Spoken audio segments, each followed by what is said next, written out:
Hello, good morning, नमस्कार। सभी का स्वागत है स्पिरिचुअलिटी मैटर्स अध्यात्म की और मेरे इस चैनल पे। आई होप सब अच्छा कर रहे होंगे अपनी लाइफ को एंजॉय कर रहे होंगे। और आजकल जो हम सांख्य दर्शन कर रहे हैं, इस ज्ञान का भी आनंद ले रहे होंगे, इस ज्ञान से भी बहुत कुछ सीख रहे होंगे। आपके जीवन में निश्चित ही ये ज्ञान परिवर्तन लेकर के आ रहा होगा, आपको सकारात्मक विचारों से जोड़ रहा होगा, आपके अंदर दिव्यता को ला रहा होगा। तो आज जो हम टॉपिक लेकर के आए हैं, कल हमने थ्योरी ऑफ पुरुष को जाना था, यानी पुरुष के बारे में जाना था। सांख्य दर्शन में दो तत्व माने गए हैं, पुरुष और प्रकृति। प्रकृति को पहले ही हमने जान लिया था, जिसमें 3 गुण थे, सत्व, रजस और तमस। आज हम पुरुष के अस्तित्व के प्रमाण देने वाले हैं कि पुरुष है। ठीक है, शुरू करते हैं आज का सेशन। Let's get started. तो देखिए, प्रकृति की तरह पुरुष की सत्ता को प्रमाणित करने के लिए सांख्य विभिन्न युक्तियों का प्रयोग करता है। इन युक्तियों का संकलन सांख्य कारिका के लेखक ने एक श्लोक में सुंदर ढंग से किया है। ठीक है, श्लोक को बताया है। ठीक है, तो पहला, इस श्लोक में पुरुष को प्रमाणित करने के लिए 5 प्रधान तर्क अंतर्भूत हैं, प्रत्येक की व्याख्या आवश्यक है। तो पहला जो इसमें शब्द आ रहा है वो क्या है? संघात परार्थ त्वात्। ठीक है, तो इसका देखिए क्या अर्थ है। विश्व की समस्त वस्तुएं संघातमय हैं। सावयव वस्तुओं को संघातमय कहा जाता। संघातमय वस्तुओं का स्वरूप यह है कि वे दूसरों के उद्देश्य के लिए निर्मित होती हैं। जैसे मन, इंद्रियां, शरीर, अहंकार, बुद्धि इत्यादि संघातमय पदार्थ हैं। जिस प्रकार खाट का निर्माण शयन, यानी जो खाट पहले लोग नहीं बिछाकर सोते थे, ठीक है, उसकी बात हो रही है। कह रहे जिस प्रकार खाट का निर्माण शयन करने के लिए होता है, उसी प्रकार विश्व की इन वस्तुओं का निर्माण, कह रहे हैं, दूसरों के प्रयोजन के लिए होता है। यदि यह माना जाए कि इन वस्तुओं का निर्माण प्रकृति के प्रयोजन के लिए है, तो यह धारणा गलत होगी, क्योंकि प्रकृति अचेतन होने के कारण इन विषयों का उपभोग करने में असमर्थ है।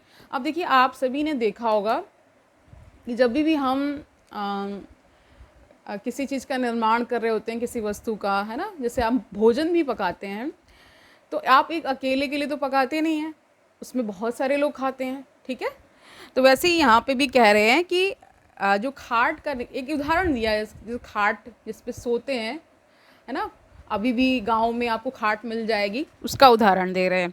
ठीक है, कह रहे हैं कि अतः पुरुष की सत्ता प्रमाणित होती है, जिसके उद्देश्य की पूर्ति के लिए संसार का प्रत्येक वस्तु मात्र साधन है। यहाँ तक कि प्रकृति स्वयं पुरुष के प्रयोजन की पूर्ति में सहायक है। तो यहाँ पे बता रहे हैं, जो पुरुष है वो क्या करते हैं, मतलब प्रकृति उसके लिए एक साधन का काम करती है, यानी कि उसमें प्रकृति के ही कारण सारा आपका विश्व का, सबका, है ना, हर वस्तुओं का, जीवों का, है ना, मनुष्य का सब निर्माण हो जाता है। ठीक है, प्रकृति के कारण। ओके, पुरुष के उद्देश्य की पूर्ति के निमित्त प्रकृति भिन्न भिन्न वस्तुओं का विकास करती है। इसी कारण विकासवाद को सांख्य ने प्रयोजनमय कहा है। इस तर्क को प्रयोजनात्मक कहते हैं, यानी टीलियोलॉजिकल बोल दिया है इसको। ठीक है, अब देखिए दूसरा इन्होंने शब्द जो लिया है वो है त्रिगुणादि विपर्ययात्, ये शब्द है। ठीक है, तो इसमें क्या व्याख्या कर रहे हैं इसकी? विश्व की वस्तुएं त्रिगुणात्मक हैं, यानी 3 गुणों से युक्त हैं, क्योंकि उनमें सुख, दुख और उदासीनता उत्पन्न करने की शक्ति है। इसलिए कोई ऐसे तत्व का रहना अनिवार्य है जो अत्रिगुण हो, कह रहे हैं अत्रिगुण हो, है ना। तार्किक दृष्टिकोण से त्रिगुण का विचार अत्रिगुण के विचार की ओर संकेत करता है। यह वह अत्रिगुण तत्व जिसकी ओर त्रिगुणात्मक विश्व संकेत करता है, पुरुष है। ठीक है, पुरुष विभिन्न गुणों का साक्षी है, परंतु वह स्वयं इससे परे है। ठीक है, यह प्रमाण तार्किक यानी लॉजिकल कहा जा सकता है। पहला टीलियोलॉजिकल था, जिसे हम प्रयोजनात्मक कह रहे थे, यानी कोई प्रयोजन है, इसलिए प्रकृति ये सब करती है, यानी पुरुष के लिए करती है, ऐसा कह रहे हैं। ठीक है, अब देखिए तीसरा शब्द इसी श्लोक में आता है, वो है अधिष्ठानात्। यानी इसकी व्याख्या क्या कर रहे हैं? विश्व के समस्त भौतिक पदार्थ अचेतन हैं। अचेतन वस्तु अपनी क्रियाओं का प्रदर्शन तभी कर सकती है जब उसके संचालन के लिए चेतना सत्ता के रूप में कारीगर मानी जाए। उसी प्रकार प्रकृति तथा उसके विकारों का भी कोई ना कोई पथ प्रदर्शक अवश्य होगा। हाँ, तो प्रश्न यह है कि वह कौन चेतन तत्व है? अब देखिए, आप सभी को पता है कि चेतन तत्व और अचेतन तत्व के संयोग से ही आप ये सारे क्रियाकलाप होते हुए दिखते हैं।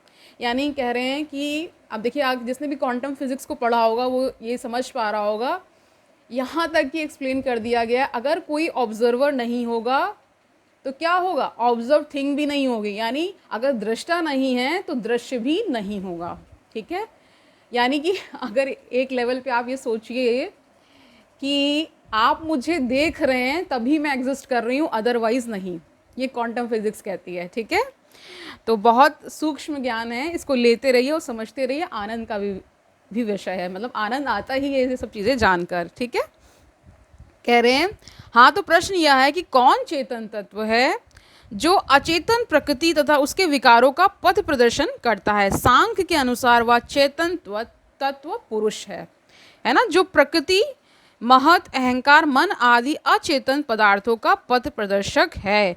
पुरुष समस्त विषयों का अधिष्ठाता है। इस प्रकार अचेतन प्रकृति एवं उसके विकारों के चेतन अधिष्ठाता के रूप में सांख्य पुरुष की सत्ता प्रमाणित करता है। यह प्रमाण तात्विक कहा जाता है। इसको यहाँ पे क्या कह दिया? ऑन्टोलॉजिकल बोल दिया है। ये सारे शब्द जब आप कहते हैं कि वो जब आप प्रमाण देते हैं तो इस तरह के शब्दों का प्रयोग किया जाता है, जैसे लॉजिकल, टीलियोलॉजिकल, ऑन्टोलॉजिकल। ठीक है, चौथा इन्होंने बताया है जो श्लोक में शब्द आया है वो है भोक्त भावात। यानी कि प्रकृति से संसार की समस्त वस्तुओं का विकास होता है, समस्त वस्तुएं भोग्य हैं।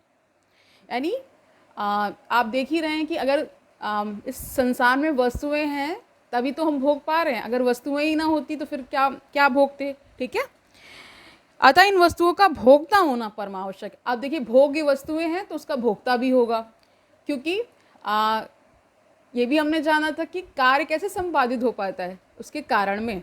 मतलब पहले ये बताया था कि कारण में ही कार्य होता है। ठीक है, ये सब आप समझ पा रहे होंगे। तो अगर कहीं कोई भोग्य वस्तुएं हैं तो उसका भोक्ता भी होगा। ठीक है, प्रकृति है तो पुरुष भी होगा ही होगा। अब प्रश्न है कि इन वस्तुओं का भोक्ता कौन है? इन वस्तुओं का भोक्ता प्रकृति नहीं हो सकती, क्योंकि वह अचेतन है। इसके अतिरिक्त प्रकृति कह रहे हैं कि भोग्य है, यानी इसको भोगा जाता है, इसलिए इसको भोग्य बोल दिया।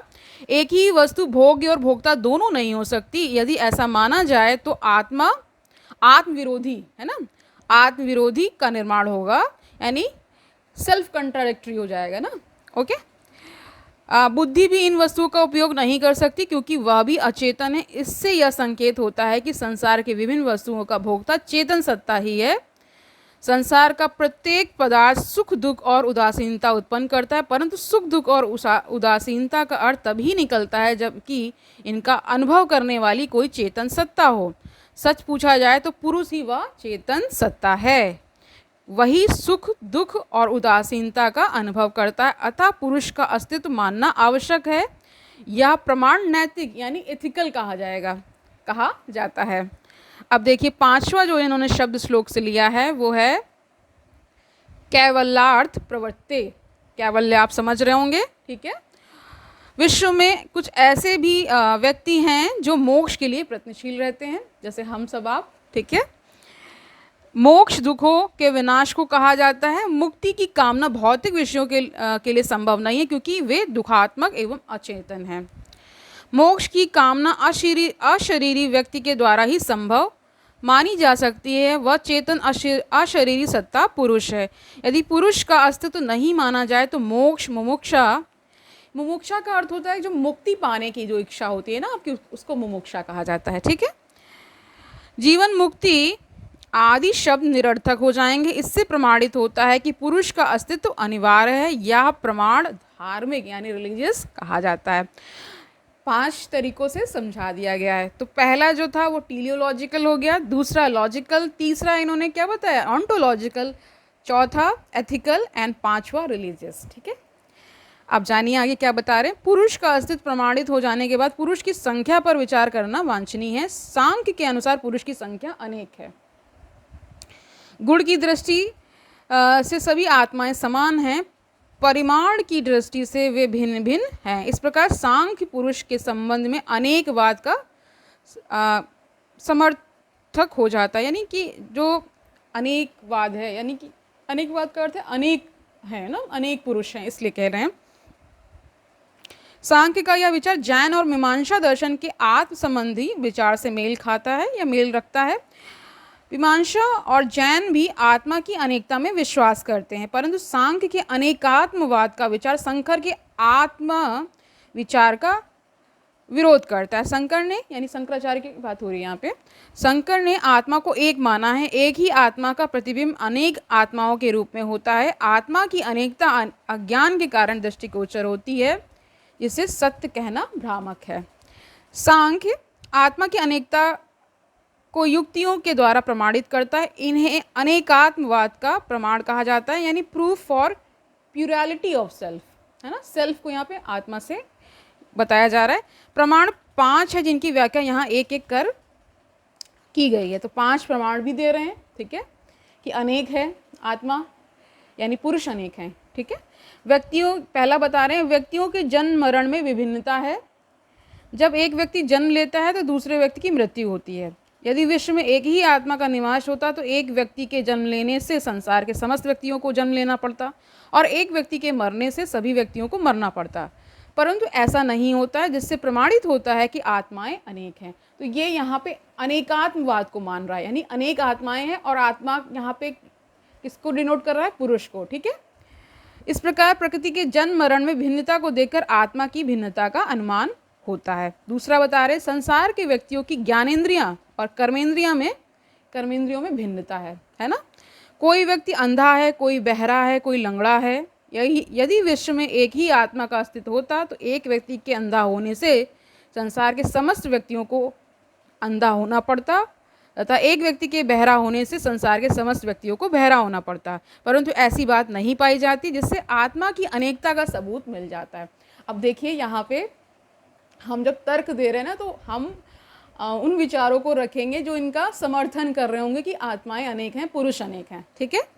इसलिए इस तरह का उदाहरण दे रहे हैं कि आप संसार में विविधता देखते हैं, किसी कुछ प्रॉब्लम है, किसी कुछ है, और मन के लेवल पे भी देखिए अलग अलग हो जाता है ना, परंतु ऐसी बात नहीं पाई जाती, जिससे आत्मा की अनेकता का सबूत मिल जाता है। इस तर्क में व्यक्ति के अंधापन, लंगड़ापन और बहरापन के आधार पर पुरुष की अनेकता साबित की गई है। तीसरा बता रहे हैं जब विश्व की ओर दृष्टिपात करते हैं तो व्यक्तियों के कार्यकलापों में विभिन्नता पाई जाती है, ठीक है।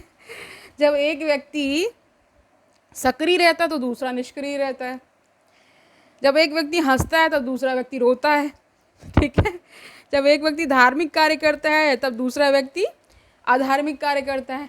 इससे समझ लीजिए कि यहाँ पे बहुत संत जन भी हैं, सात्विक लोग भी हैं, और ऐसे व्यक्ति भी हैं जो कितना क्राइम कर रहे हैं, कितना आप देखिए एक दूसरे को सता रहे हैं, है ना, हत्या कर दे रहे हैं। क्राइम देखिए ना कितने चरम लेवल पर है। तो ये यहाँ से प्रमाणित हो रहा है कि आत्माएं अनेक हैं, अनेक हैं, तभी तो इनके विभिन्न विभिन्न विचार हैं, इनके विभिन्न विभिन्न मत हैं और इनके दृष्टिकोण बिल्कुल अलग अलग है, तभी तो वो ऐसा कर पा रहे हैं। भाई एक व्यक्ति पेंटिंग में बड़ा अच्छा है, एक व्यक्ति इंजीनियर बड़ा अच्छा है, इस तरह से आप विविधता देखते हैं, ठीक है। तो ये भी क्या साबित कर रहा है कि अनेक पुरुष हैं, ठीक है। कहते हैं जब एक व्यक्ति हंसता है तब दूसरा व्यक्ति रोता है, जब एक व्यक्ति धार्मिक कार्य करता है तब दूसरा व्यक्ति अधार्मिक कार्य करता है, जब एक व्यक्ति अथक परिश्रम करता है तब दूसरा सोता है, ठीक है। इससे प्रमाणित होता है कि आत्माएं अनेक है। यदि आत्मा एक होती तो एक व्यक्ति के रोने से या हंसने से समस्त व्यक्ति हंसते या रोते हैं। चौथा इन्होंने जो तर्क दिया है वो है यद्यपि प्रत्येक व्यक्ति में सत्व, रजस और तमस तीनों गुण विद्यमान हैं, फिर भी किसी व्यक्ति में सत्व गुण की प्रधानता होती है तो किसी में तमोगुण की, किसी दूसरे व्यक्ति में रजोगुण की हो जाती है। जिस व्यक्ति में सत्व गुण की प्रधानता रहती है उसे सात्विक जिसमें तमोगुण की प्रधानता होती है उसे तामसिक, और जिसमें रजोगुण की प्रधानता होती है उसे राजसिक कहा जाता है। सात्विक व्यक्ति में सुख, संतोष एवं ज्ञान निहित होता है। राजसिक व्यक्ति में दुख तथा आसक्ति का निवास होता है। तामसिक व्यक्ति में अज्ञान एवं उदासीनता वर्तमान रहती है। यदि एक ही आत्मा होती तो सभी व्यक्ति सात्विक, तामसिक या राजसिक होते, परंतु ऐसा नहीं पाया जाता। इससे आत्मा की अनेकता सिद्ध होती है। इस युक्ति में युक्तियों के देखिए, आप इसको इस तरह से समझिए कि जितना भी सांख्य दर्शन कह रहा है, इसका ये व्यवहारिक पक्ष वो एक्सप्लेन कर, यानी संसार में जो व्यवहारिक पक्ष है उसको एक्सप्लेन कर रहा है। उसके बेसिस पे बता रहा है कि पुरुष अनेक हैं, है ना, आत्माएं अनेक हैं, है ना। एक तर्क दे करके कि अगर मान लीजिए अगर एक ही होता तो कोई हंस रहा है तो पूरा संसार हंसता, एक ही होता तो, और अगर कोई रोता तो पूरा संसार रोता, कोई सोता तो पूरा, इस तरह से उन्होंने एक्सप्लेन किया। कह रहे हैं इस युक्ति में व्यक्तियों के सात्विक, राजसिक और तामसिक वर्गों में विभक्त होने के फलस्वरूप आत्मा को अनेक माना गया है। पांचवा जो अंतिम तर्क है वो क्या कह रहे हैं, आत्मा की अनेकता को प्रमाणित करने के लिए अंतिम तर्क सबल माना जाता है। संसार के व्यक्तियों में विभिन्न कोटियां हैं। अब इसमें देखिए कोटियां भी आ गई। कोई व्यक्ति कह रहे हैं उच्च कोटि का है, तो कोई व्यक्ति निम्न कोटि का माना जाता है। देवतागण मनुष्य से उच्च कोटि के माने जाते हैं, जबकि पशु पक्षी इससे निम्न कोटि के माने जाते हैं। यदि विश्व में एक ही आत्मा का निवास होता तो सभी जीवों को एक ही कोटि में रखा जाता है। इस प्रकार जीवों की भिन्न भिन्न श्रेणियों को देखकर आत्मा को अनेक मानना अनिवार्य है।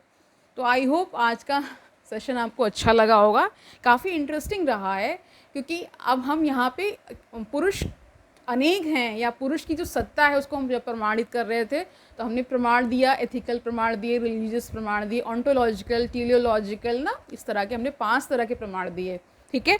और फिर अंततः हम बाद में हमने क्या एक्सप्लेन किया कि यही जो पुरुष हैं वो क्या है, अनेक हैं। इसको भी हमने प्रमाणित करने के लिए 5 प्रमाण दिए, ठीक है। तो आज के लिए इतना ही रखते हैं, कल मिलते हैं। तब तक आनंद से रहिए, सुखपूर्वक अपना जीवन व्यतीत करिए, दूसरों को सुखी करिए, और ये भी याद रखिए कि सांख्य दर्शन कितना आवश्यक है।